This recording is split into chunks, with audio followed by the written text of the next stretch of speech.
Purihin ng ating Panginoon. Isang mapagpalang hapon po sa ating lahat. Mapagpalang hapon po. Our healing message for this afternoon is from Romans chapter 8, verses 28 to 30. And we know that in all things, God works for the good of those who love Him, who have been called according to His purpose.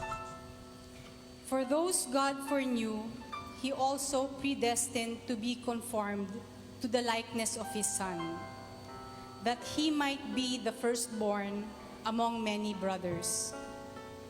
And those He predestined, He also called. Those He called, He also justified. Those He justified, He also glorified. Glory to God, glory to Christ Jesus.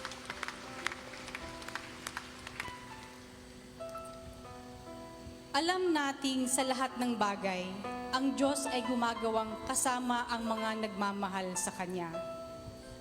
Ang mga tinawag ayon sa Kanyang panukala, sa kanilang ikabubuti.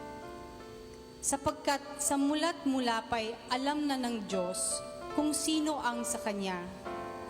Ang mga ito'y itinalaga niyang maging tulad ng Kanyang anak. At sa gayon, naging panganay natin siya. At ang mga itinalaga niya noong una pa ay Kanyang tinawag.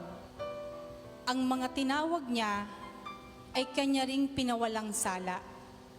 At ang Kanyang mga pinawalang sala ay Kanya namang binigyan ng karangalan.